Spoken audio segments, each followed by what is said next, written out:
Hello, welcome to No Drop.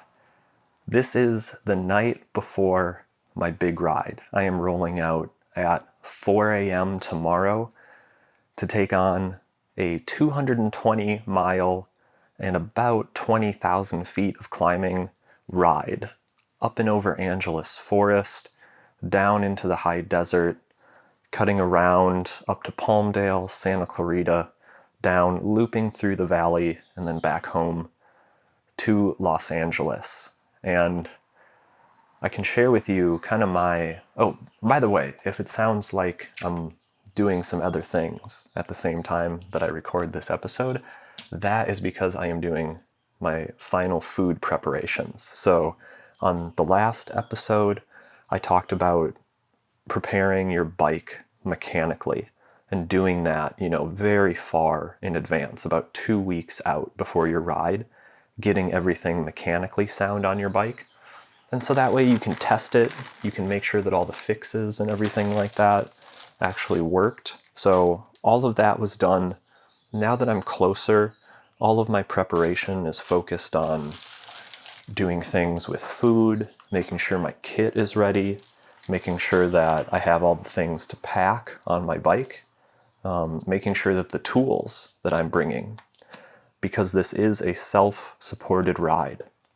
This is with No Signal, which is a newer Los Angeles group that's sort of throwing out some of these bigger rides, bigger routes. The way that they organize seems to be we meet together and then it's everybody on their own after that. So you might cross people along the way, but you kind of have to plan on being self-reliant. So I am definitely overpacking basically everything, so that way I can be ready for everything and really have, very few excuses to not get this ride done.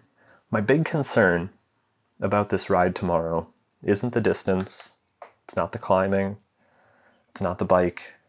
My big concern is the heat. And I had to try something new over the last week to sort of prepare myself. Now in the forecast, on the day that we're doing this ride, is supposed to be the hottest day of a heat wave that's moving through Los Angeles. So I'm seeing temperatures that are close to like 100 degrees in the high desert, up in like Palmdale area. That definitely concerns me because about a week ago, we were probably in the high 50s. So this heat is coming out of nowhere. And I have had zero time to acclimate to the heat and to turn on all those cooling systems in the body. So one thing I did over this last week, and this is new, this is an experiment, but one thing I did was I did some pretty intense, short heat adaptation training sessions. So I put on multiple layers of shirts, I put on a sweatshirt, fleece pants, gloves, a hat, and I worked out in my gym for probably like 40 minutes, doing some stuff that was very intense and then getting a ton of rest, hydrating a bunch, taking in a lot of electrolytes, and then going and doing, another set of training, and just was working to see if I could honestly make myself sweat, because I haven't been in hot temperatures since like probably November of last year. So I did a session in my gym, and then 2 days later, I did my usual Wednesday morning ride. And on that ride, I put on fleece leggings, I put on the heaviest bibs I have, I wore a thick jersey, 2 jackets over that, winter gloves, winter hat, and I did my Wednesday morning ride. My hope is that with those 2 sessions, I've sort of taught my body, given it a crash course in this is how you sweat.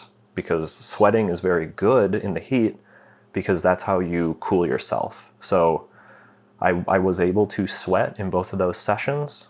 That's a great sign to me. So hopefully that gets me a little bit more prepared for the heat. I'm sure it's going to be miserable if the temperature says 100, the road is 110 at that point.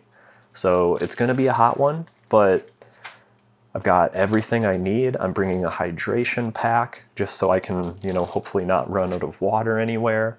So I've got a hydro pack. I've got all the carbs I need to make this ride happen.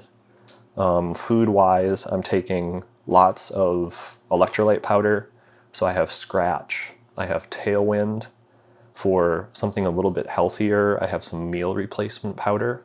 So that's just more of a nutritionally balanced powder. Still very easy to carry, very lightweight, very packable.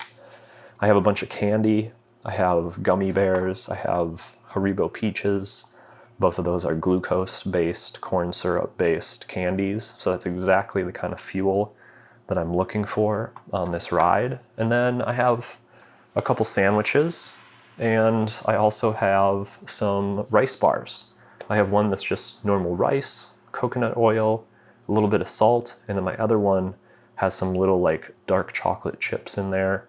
So that's going to be kind of like a sweet, just a little bit more flavor to it, kind of a little bit of emotional support as well as, energy and really good carbohydrates. So feeling very prepared for things on the bike, as far as tools and different things I might need. I've got basically everything I could need. I even put my little travel pump, moved it off my gravel bike and put it on my road bike. So I have just about everything I need to make this ride happen. I am really excited to try riding like this again, because it's been like 18 months since I've done a ride this distance with this elevation. It's going to be a monster day. I am really stoked, really looking forward to it. And I'm going to keep this episode pretty short because this is just kind of a, here's what I'm doing 24 hours before a ride. And at this point, I'm really just focusing on all the low stress stuff. So I've already bought my food. Now I'm just putting it together, which is pretty easy. I'm going to lay out my kit. I'm going to make sure that things fit in my handlebar bag and just sort of go through packing the bike and packing my hydro pack. And then after that, all that's left is to just relax, get some really good rest, and then be ready to meet the group at 4 a.m. tomorrow for a super, super early rollout. But with the heat and everything, man, this is definitely the best way to do it.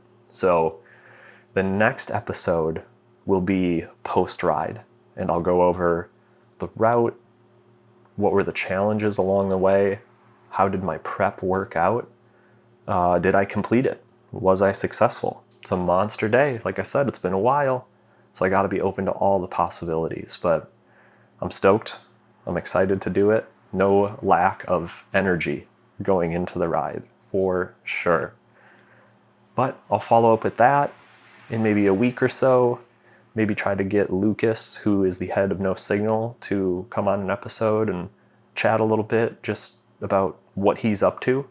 And, it's such a great resource, groups like this, to be able to see people riding like this and have that be part of your community. If you're interested, that's the best way to level up your riding, is to meet the people who do it and learn from them. That's all I have for this episode. Stay tuned for the next one. And until next time, ride safe.